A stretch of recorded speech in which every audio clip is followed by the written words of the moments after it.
onde estiverem, Senhor, recebe esta manhã diante de Ti, para o louvor da Tua glória, em nome de Jesus. Amém, ó Deus, amém.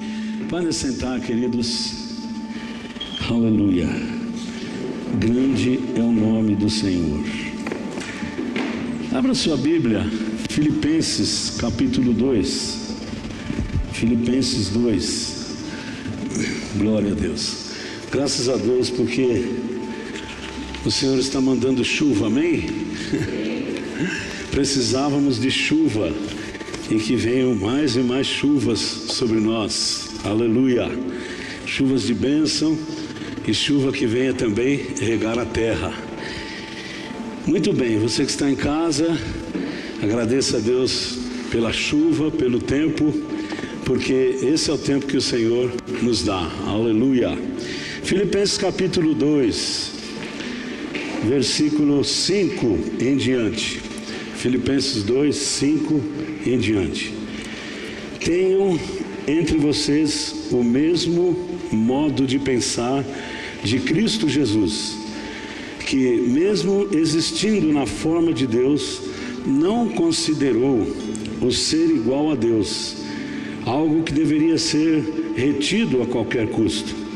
Pelo contrário, ele se esvaziou, assumindo a forma de servo, tornando-se semelhante aos seres humanos.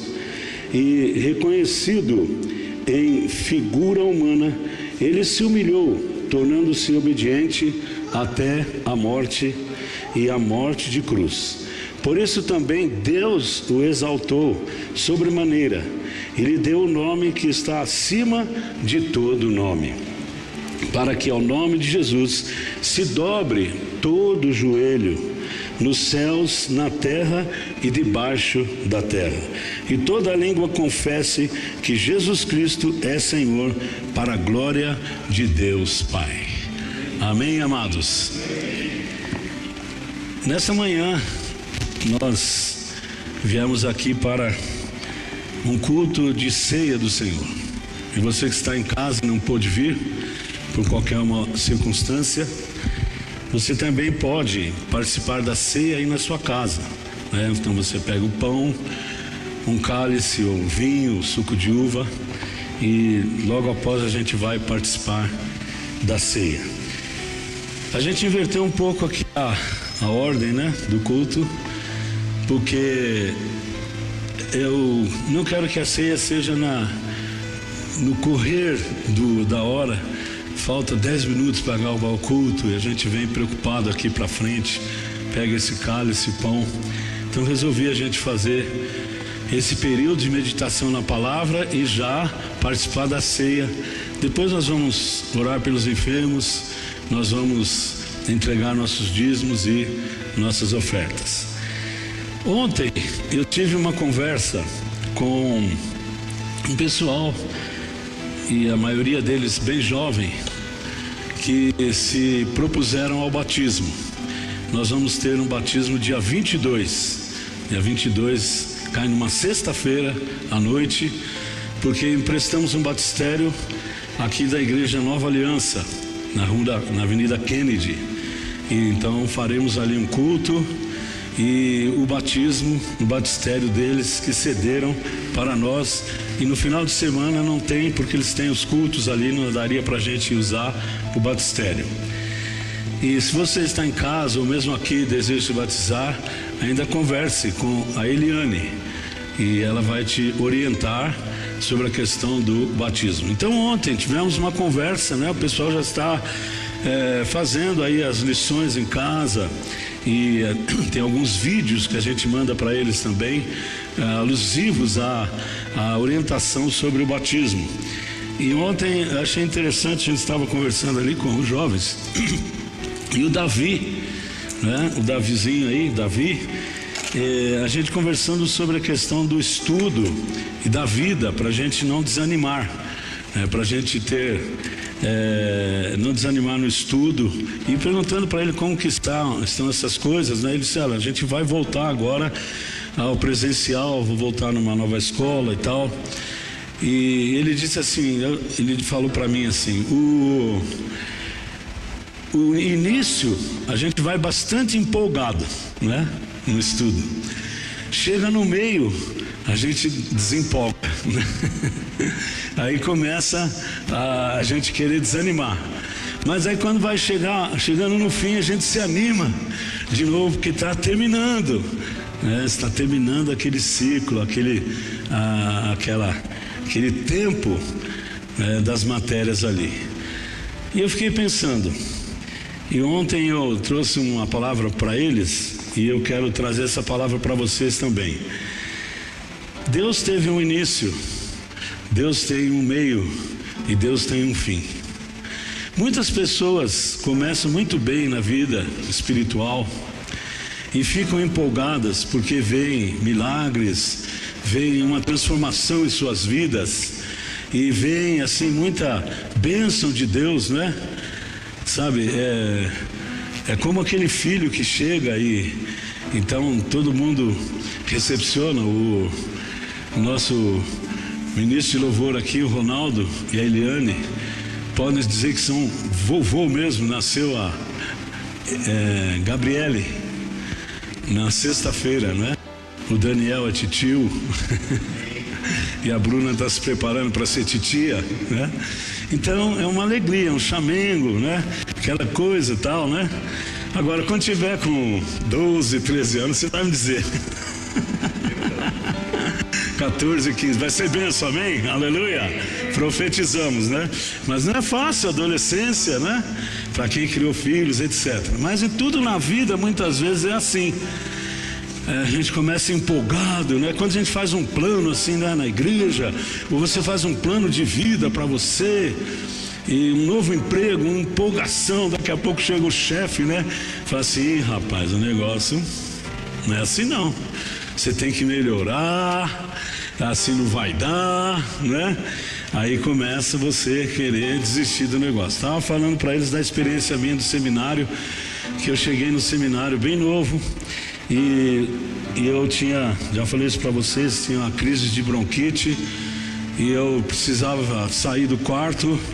Chegava da escola técnica de contabilidade e ia dormir, não dava para dormir direito porque tinha as matérias do seminário. Eu ficava até as 2 horas estudando da manhã e daí ia deitar, vinha a crise de bronquite. Eu ia pro gramado ali daquele seminário em Arapongas e ficava lá com o meu acolchoado e aleluia, glória a Deus, né? Ai, minha mãe não está aqui, ai, meu chazinho, ai, meu remedinho, ai, meu chamengo. Com 17 anos de idade. Então nos primeiros 3 meses houve umas férias e eu fui para casa e eu falei, acho que eu vou desistir, não vou voltar mais. E eu estava no sofá da minha casa lá com minha mãe, meus pais. Minha mãe ficou aflita, passava de lá para cá, daqui para lá, e falava, o que você foi fazer naquele lugar que você nunca conheceu? A gente não conhece, você sozinho lá. Era tudo que eu queria ouvir para ficar em casa. Por que você vai escolher fazer isso? Por que você estava estudando aqui, né, no colégio aqui, contabilidade, e você vai para lá agora, a gente não sabe o que está passando. Eu falei assim, é isso aí que eu precisava, né? Mas no final daquelas férias, o Espírito Santo falou, não é isso que você precisa. Eu tenho algo novo. Eu te separei, eu te trouxe aqui, eu te levei para lá. E é lá que você vai ficar. Gemendo e chorando eu fui, mas aí me empolguei e estou empolgado até hoje, graças a Deus. Amém, amados?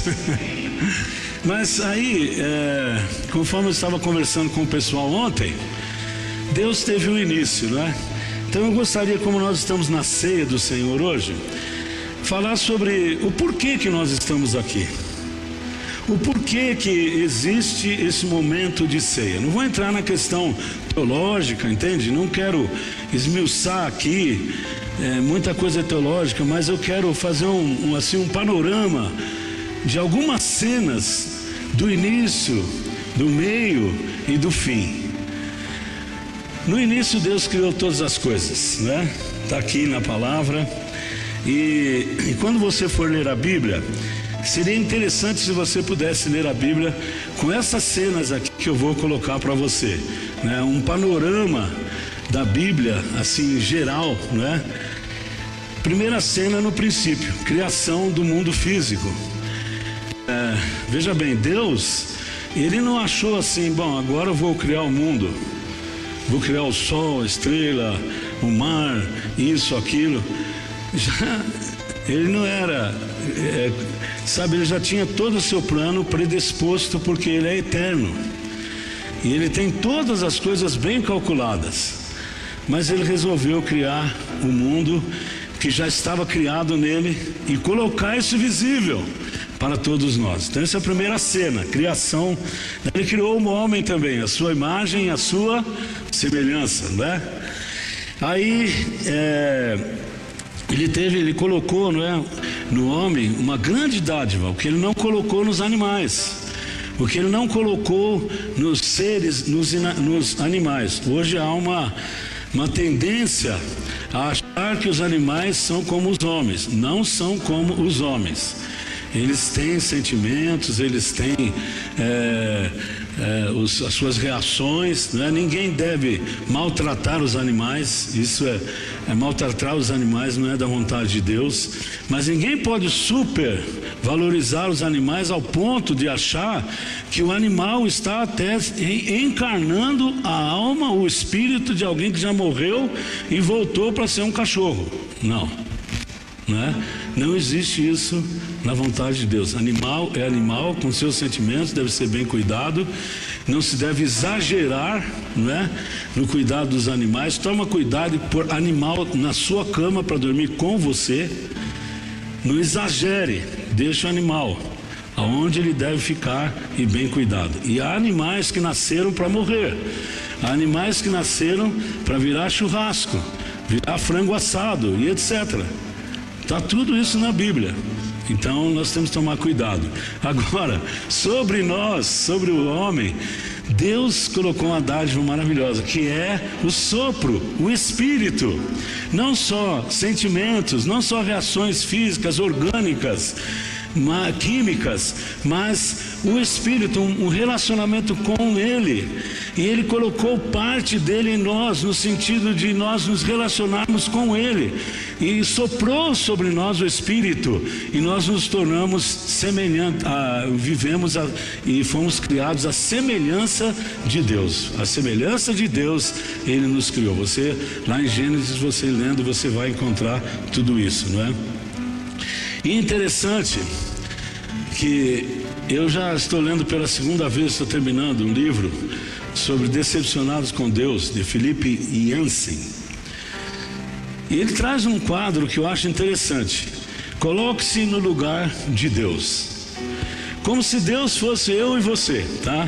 É uma colocação apenas, tá? Você não pode desmerecer Deus a você, mas coloque-se no lugar de Deus. Deus, Ele fez os animais e tudo. Os animais todos têm a sua sequência, a sua cadência, a sua obediência.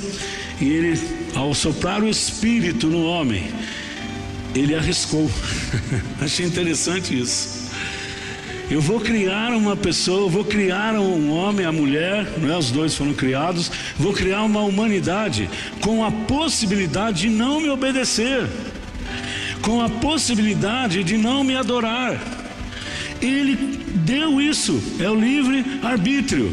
É aquela árvore da ciência do bem e do mal que você pode chegar como quiser, mas ela está dentro do seu coração. São escolhas que você deve fazer. Então, no princípio, Deus criou a cada um de nós com escolhas. Ele não nos criou com uma possibilidade apenas. E por isso nós estamos aqui na ceia e estamos dizendo: nós escolhemos te amar, aleluia. Nós escolhemos porque sentimos o teu amor sobre nós. Nós não estamos aqui para cumprir um ritual religioso. Nós não estamos aqui para bater ponto na igreja. Não, nós estamos aqui porque nós escolhemos a tua presença e escolhemos viver contigo. E mais uma vez, comendo este pão, tomando este cálice, nós queremos te agradecer por tudo que o Senhor fez por nós, no princípio, no meio e no fim de todas as coisas. Amém, amados? A segunda cena, você vê o esforço de Deus correndo atrás do homem. Como aquele pai, como aquela mãe, que corre atrás do seu filho quando vê que o seu filho não está bem, quando vê que o seu filho não está andando no caminho certo. E Deus então sai e faz esforços tremendos, porque o homem se desligou dele. Esse espírito, essa comunhão com Deus foi desligada, porque a escolha de Adão e Eva foi a escolha do inimigo. Já havia acontecido a rebelião lá no céu. Aí uma terça parte dos anjos foram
toda, né?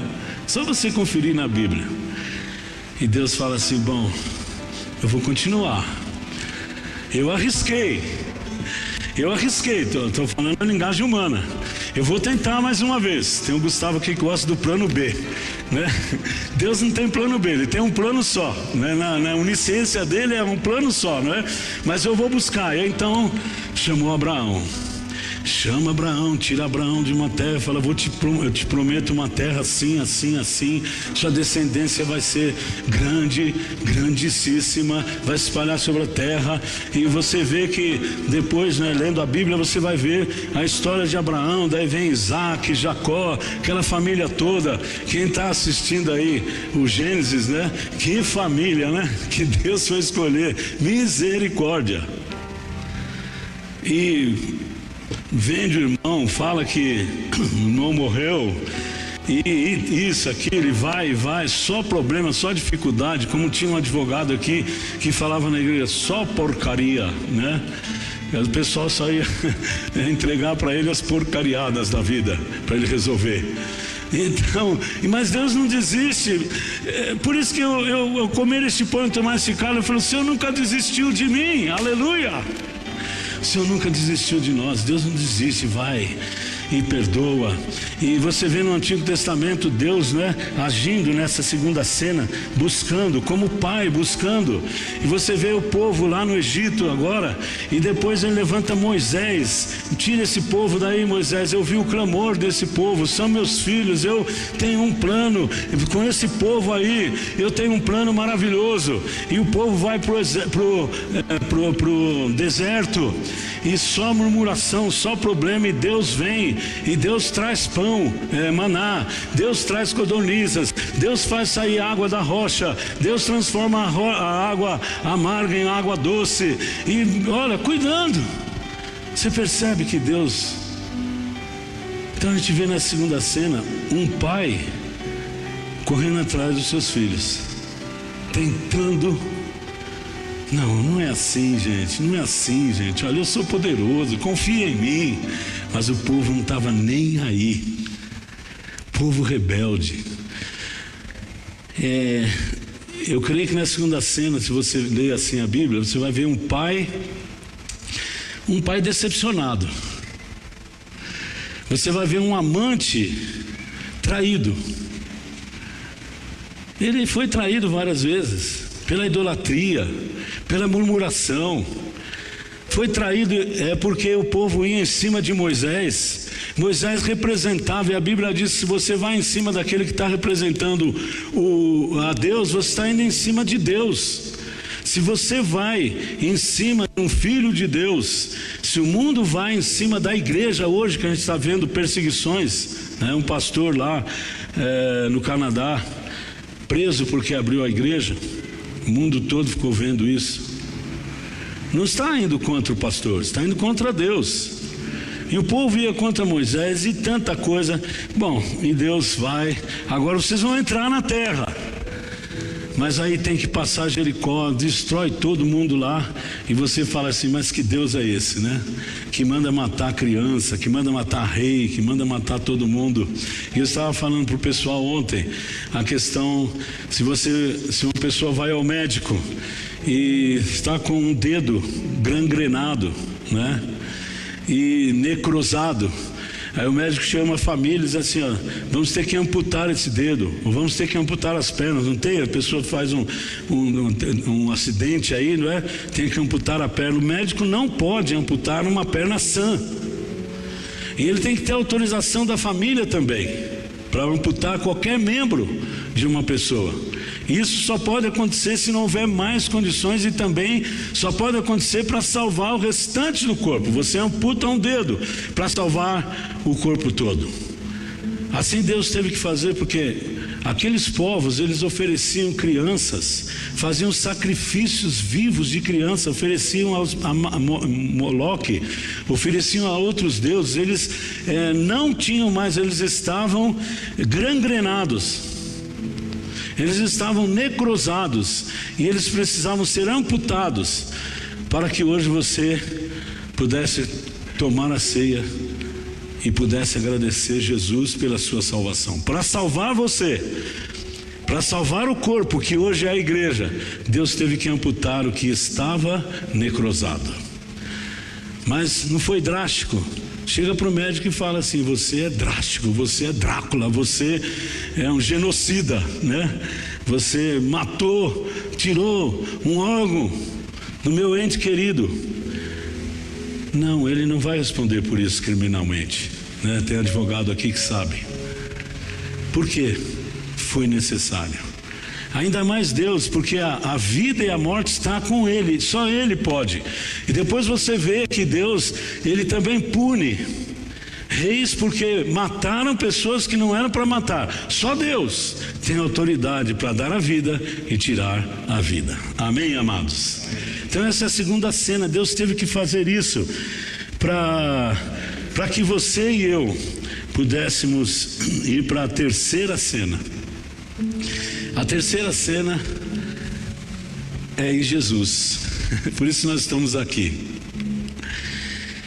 É uma ação radical da parte de Deus.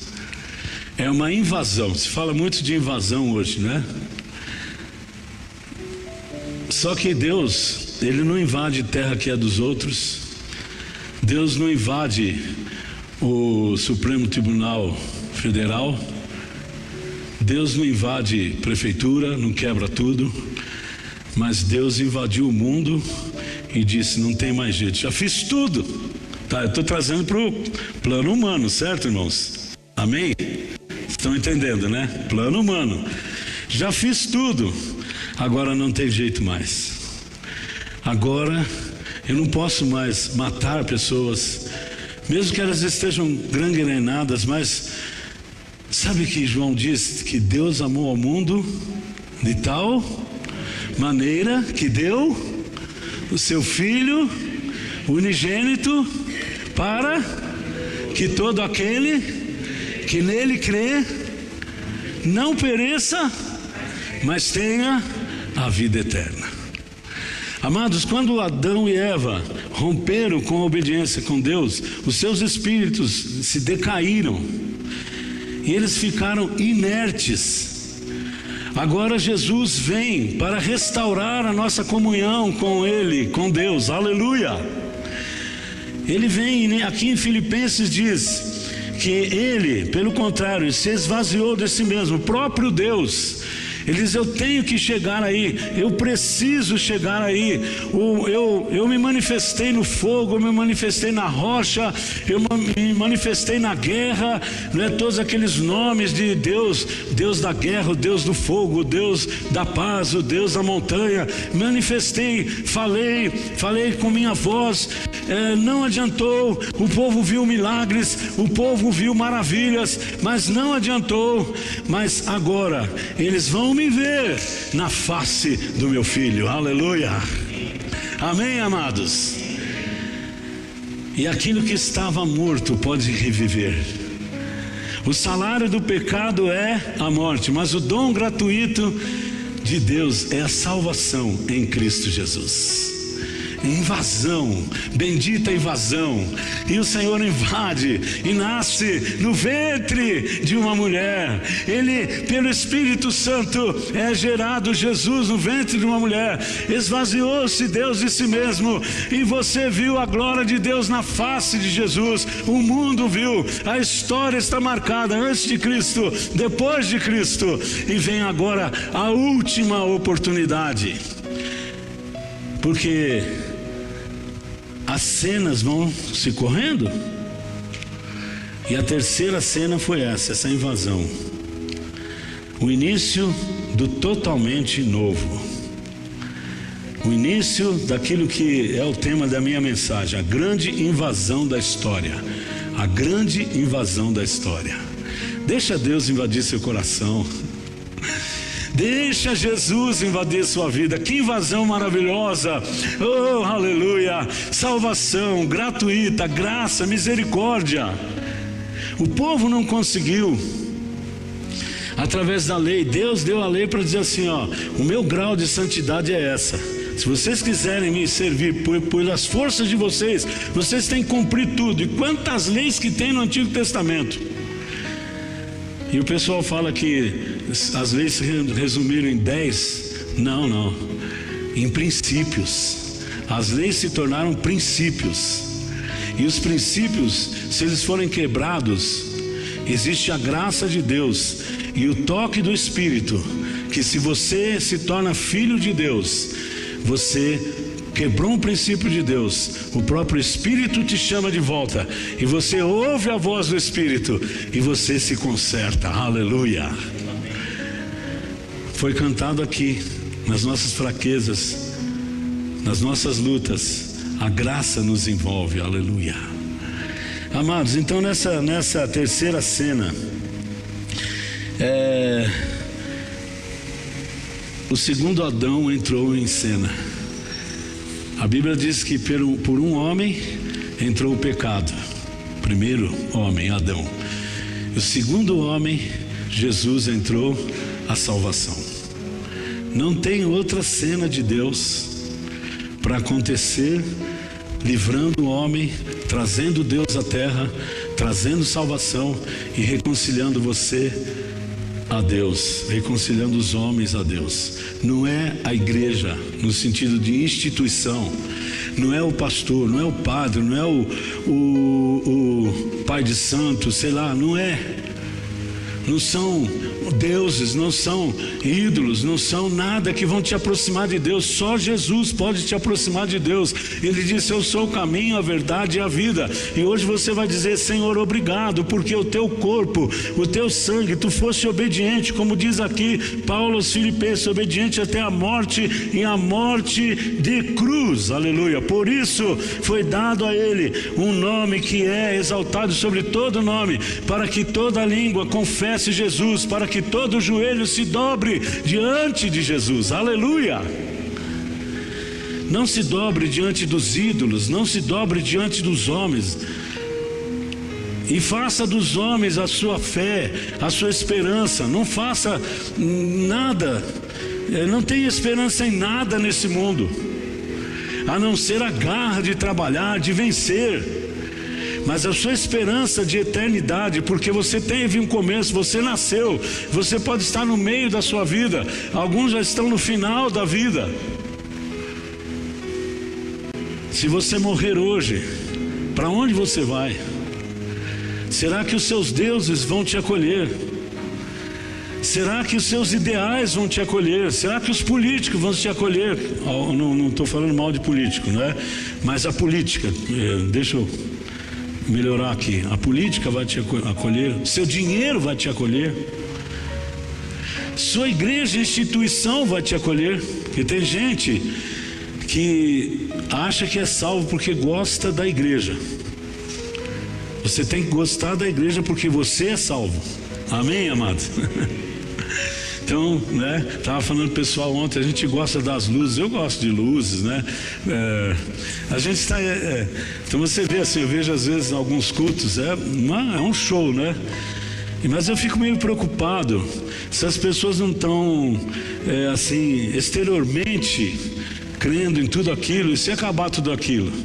Eu fui fazer um casamento há muitos anos atrás, e o Antônio Cláudio, cantor, ele fez tudo naquela época com fita cassete, aquela aparelhagem, tudo, gravou o que ele ia falar para a esposa, cantado.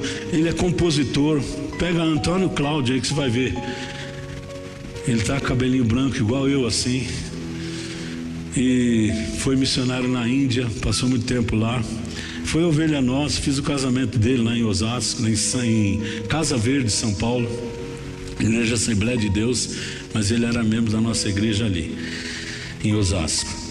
Mas chegou na hora dele cantar, um caminhão bateu no poste em frente à igreja e foi fogo para tudo quanto é lado, apagou a luz da igreja, do templo, e aí voltou uma fase só, viu, Júnior? Aí ficava desde aquele tempo, sabe, Júnior?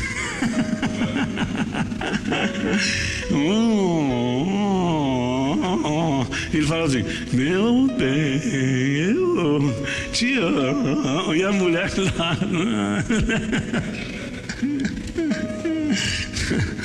Então, essas luzes podem acabar, a tecnologia e tudo é melhor. Eu louvo a Deus por esse grupo de adolescentes que está ali dentro agora, né, de jovens, e por todos que trabalham aqui, né, nessa questão de filmagem, tanta coisa, né? Até aí a gente podemos progredir nisso, mas isso não vai para a eternidade com você. Não vai, é para cá. Na quarta cena, tem uma coisa muito interessante, já estou terminando. É a ascensão de Cristo e a vida no Espírito, tá? Então Jesus veio, fez milagres, fez tanta coisa, luzes para tudo quanto é lado, né? É cego vendo, é paralítico andando, é Lázaro ressuscitando, e tanta, é uma Talita, levanta e anda, toma tua cama e anda aí, você paralítico, e 5 mil, e mais de 5 mil de pessoas, com 5 pães e 2 peixinhos, 2 vezes multiplicação do pão, todo mundo, maravilha, e agora, e os discípulos empolgados naquilo ali, e dizendo: não, esse aí, além de tudo isso, ele ainda vai salvar Israel da mão dos romanos. Ele vai, ele vem, ele é o rei dos judeus, e a mente deles, ao invés de ficar na demonstração dos milagres, dizendo: eu sou o próprio Deus que estou aqui, sou o homem, sou Deus, eu sou o pão que desci do céu, mas a mente deles ficou nos milagres e também no desejo de uma libertação política sobre Israel, sobre os judeus lá na Palestina, sobre o domínio romano. Olha que eles não entenderam, ainda não tinham entendido. Aí Jesus faz uma ceia e lava os pés dos apóstolos, aquela coisa toda que você lê na Bíblia, e de repente ele comissiona, já tinha mandado 70, né? Aí diz assim: olha, eu vou para o Pai, mas eu vou mandar o Espírito Santo, do Pai virá o Espírito Santo, e vocês devem permanecer em Jerusalém. Estou contando a história assim rapidinho, né? Vocês serão cheios do Espírito Santo e vocês serão minhas testemunhas. O que vocês concordarem aqui na terra será concordado no céu. Eu estou passando autoridade para vocês, ide por todo o mundo, pregar o evangelho a toda criatura. Mas de repente ele some e só fica o encargo, só fica a delegação. Ele delega para os discípulos a missão que ele veio fazer na terra. Agora vocês serão os invasores, vocês continuarão a invasão, vocês vão invadir a porta do inferno, e a porta do inferno não vai prevalecer sobre vocês. Aleluia! Vocês invadirão as pessoas com o amor de Deus, a cidade será invadida pelo amor de Deus, o amor de Deus será derramado em todos os corações através de vocês. Eu, Pedro, eu? Ah, Senhor, eu vou te seguir, aonde você for eu vou. Quando chegou na cruz, o Pedro, né? Os outros discípulos tudo camuflado, mas na ascensão ele foi, e ali o que foi dito? Como ele foi, ele voltará. Aí o Espírito Santo vem. Quando eles estavam lá reunidos em Jerusalém, todos foram cheios do Espírito Santo, toda aquela manifestação gloriosa do Espírito Santo, e agora é com vocês, agora vocês têm que agir. Então a quarta cena é a vida da igreja, é hoje. Por isso você está aqui, amém, amado? Amém? Olha que coisa linda. O que Deus espera de mim e de você? Que você venha todo mês comer a ceia. Só que você venha dizer: que bom, estou participando da ceia do Senhor, que bom que eu sou membro de uma igreja, que bom que eu posso ouvir todo domingo um sermão, que bom que eu posso, que maravilha, mas eu tenho a minha vida, eu sigo a minha vida, eu sigo o meu caminho. Não é isso que Deus quer. Ele arriscou, e com a igreja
a cena do Calvário em sua vida.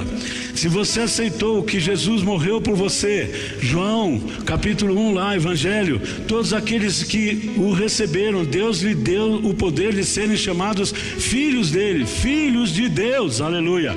E você passa agora a ser a habitação do Espírito Santo, aquele Espírito Santo que lá em Pentecostes veio sobre o povo e veio para habitar na sua vida. É importante que você creia nisso. Você não é apenas um membro da igreja, um cristão na face da terra. Você é o templo de Deus. Deus habita na sua vida e o mundo vai ver Deus através de você, aleluia. Amém, amados? O mundo vai ver Deus através de mim. Eu acabei de falar isso ontem aqui, mas antes de falar isso, Deus já tinha preparado alguma coisa. Chegou um casal aqui quando a gente abriu a igreja e abriu a portinha ali do templo, com uma criança, e contou uma história que veio de Pato Branco e que estavam aqui há 4 dias e que vieram para pintar uma casa e para morar no fundo da casa, e o dono da casa, quando eles chegaram lá, falou que o empreiteiro pegou metade do dinheiro e sumiu, e eles ficaram na Rua da Amargura. Nós batemos o olho assim, achamos que era verdade. Peguei o nome dele, peguei o nome dela, o nome da criança. Onde vocês estão? Bom, essa noite não tem onde ficar, a gente pousou num hotel tal. Tá bom, então dá o nome do hotel. Me dá um telefone de Pato Branco.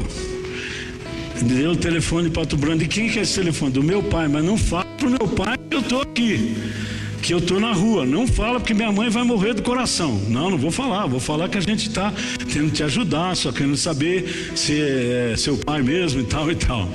E acabou aqui a reunião, né? Tô falando que Deus está em nós, né? Eu não podia chegar para ele e dizer assim: olha, fica na rua, faz o que você quiser, o problema não é meu. Ué, mas se eu estou aqui, nossa igreja está aqui para resgatar vidas. Bom, mas aí o Beto, né, como tem um coração maior que o meu genro, já estava quase chorando, né? E eu como sou um pouquinho mais experiente nessa área, aí eu falei: Beto, quando terminar, a Raquel estava aqui também, você vai, né, e nós vamos lá nesse hotel. Chegamos antes do hotel, ligamos para Pato Branco. Telefone, a mulher falou assim: não, eu comprei esse telefone há 40 dias, não é meu, não conheço essas pessoas. Então o rapaz deu o número do telefone dele, mas não era mais o chip dele. Já há 40 dias que ele não tinha mais aquele telefone, né? E não era do pai dele. Bom, então vamos ligar para o hotel. Ligamos para o hotel: tem um fulano, ciclano aí? Ah, não, aqui não. Mas não pousou de ontem para hoje? Não pousou de ontem para hoje. Ué, mas o que aconteceu? Ué, aconteceu que não deram. Ah, tá, damos mais uma volta, vamos ver se tem outro hotel com esse mesmo nome. Não tinha. Liguei novamente no hotel e perguntei: você desculpe, não é? Ela falou assim: mas esses nomes não é um casal de Pato Branco? Eu falei: é um casal de Pato Branco, quer dizer, é um casal de gente, né? De Pato Branco, mas eles moravam em Pato Branco, né? Nós fomos numa reunião missionária e o pastor falava assim: tem um casal de Cascavel aqui, tem um casal de Pato Branco, né? E aí todo mundo saiu correndo, né?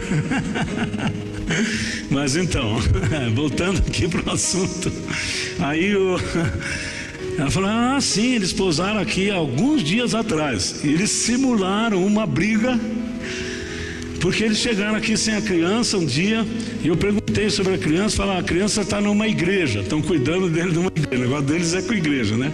Então, aí eles simularam uma briga, saíram correndo. Eu lembrei da história do meu pai. Quando você for no restaurante e não tiver dinheiro para pagar, briga com alguém e sai correndo, tá?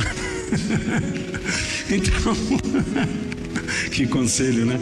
Eles simularam uma briga e os dois saíram correndo, pegaram um táxi e até hoje não pagaram o hotel, né? Então tudo, mas nós fizemos a nossa parte. Onde que eu quero chegar? O mundo vai ver Deus em você e em mim. A sua esposa vai ver Deus em você. O seu esposo vai ver Deus em você. Os seus filhos vão ver Deus em você. não precisa ter uma imagem, não precisamos de imagem de Deus, nada. Cristo é a imagem de Deus, e Cristo é a imagem de Deus em você e em mim, na igreja. A igreja é hoje aquela que recebeu a missão de continuar a obra de Deus. E a igreja é você e é eu, sou eu. Eu quero que você sinta isso. Eu quero que você sinta, ao pegar o pão e o cálice, que você está dizendo: Senhor, obrigado, porque você, Jesus, pelo Espírito Santo, habita em minha vida. Não sou eu mais quem vivo, mas Cristo vive em mim. E agora eu não sou uma pessoa fora de um rebanho, eu faço parte da tua igreja. Eu não estou falando até de igreja institucional, também é importante, é necessário. Mas eu faço parte do teu corpo, eu sou o teu corpo na face da terra.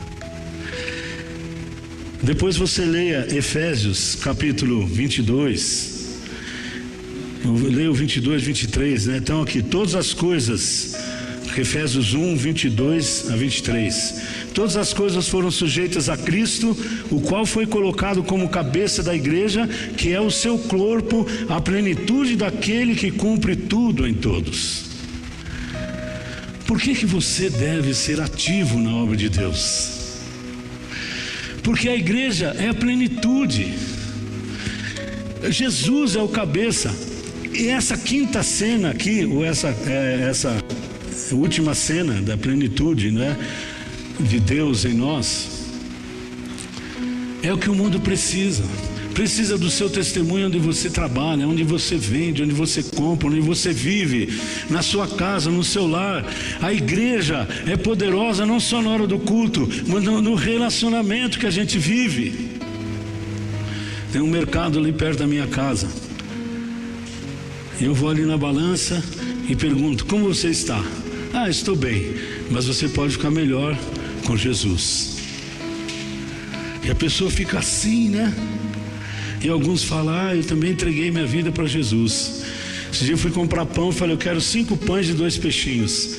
Aí o rapaz falou assim: mas vai multiplicar para 5.000?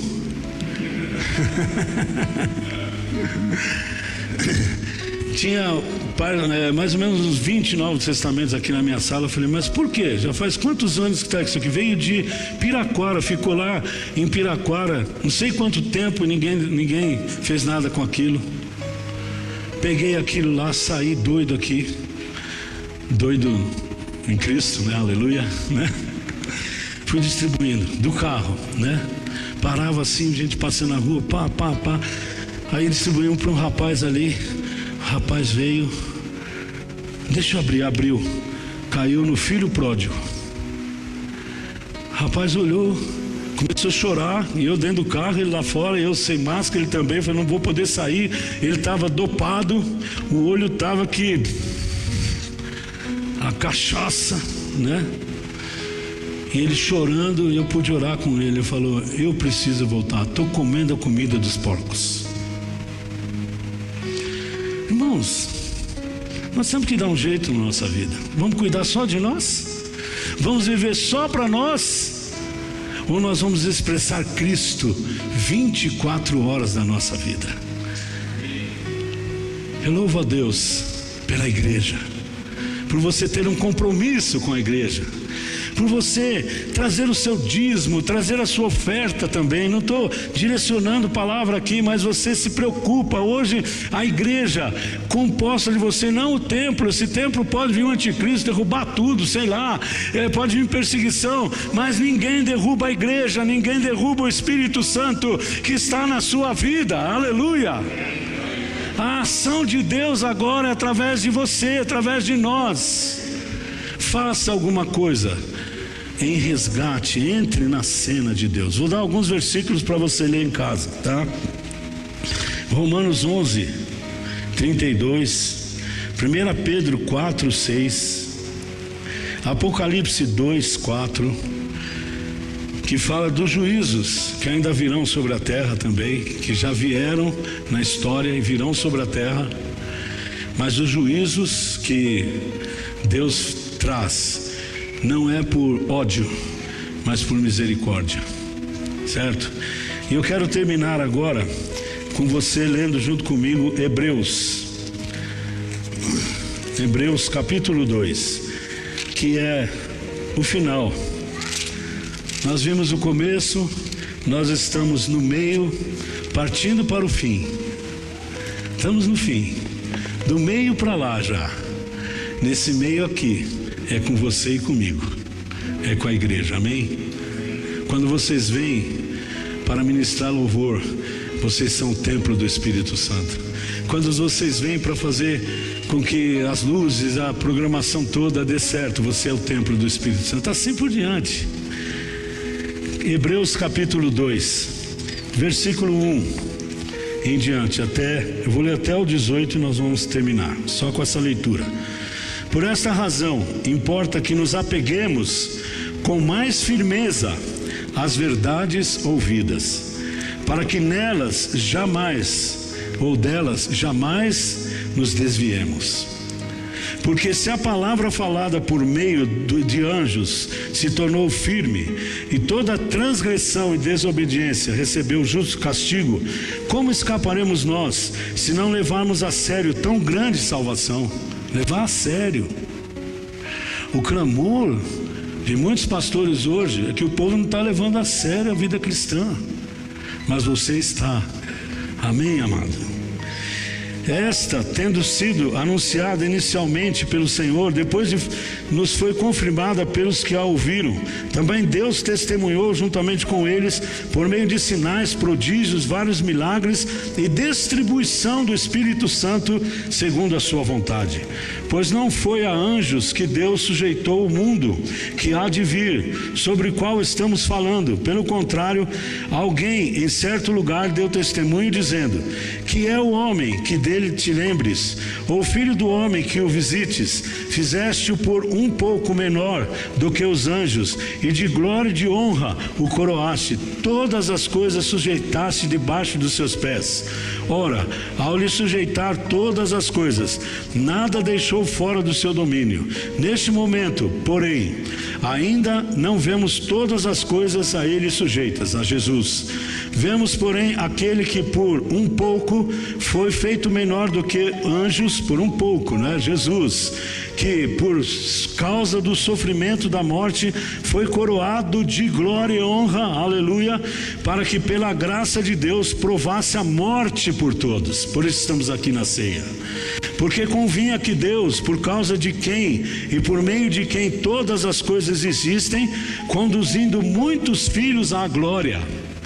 A glória aqui na terra, e a sexta cena, a glória eterna. Quando você partir daqui, você estará ceando com o Senhor. Ou no dia em que a promessa da volta de Cristo se cumprir, o arrebatamento da igreja, enfim, você estará com o Senhor. É a sexta, é o fim, é o final, é a glória eterna de Deus, aleluia, na nossa vida. E conduzindo muitos filhos à glória, aperfeiçoasse por meio de sofrimento o autor da salvação deles, Jesus. Pois tanto o que santifica como os que são santificados, todos vêm de um só. É por isso que Jesus não se envergonha de chamá-los de irmãos, aleluia, dizendo: meus irmãos, declarei o teu nome no meio da congregação e te louvarei. E outra vez, eu porei nele a minha confiança. E ainda, eis que estou eu e os filhos que Deus me deu.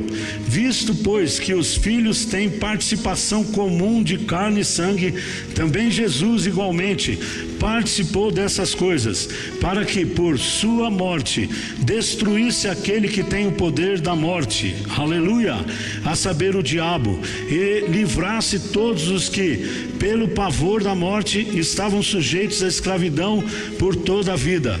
Pois ele evidentemente não socorre anjos, mas socorre a descendência de Abraão, você e eu. Por isso mesmo era necessário necessário que em todas as coisas ele se tornasse semelhante aos irmãos, para ser misericordioso e fiel, sumo sacerdote nas coisas referentes a Deus, e para fazer propiciação pelo pecados do povo.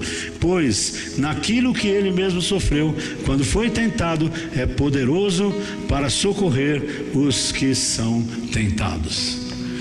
Venha qual for a tentação sobre este mundo, você é filho da glória.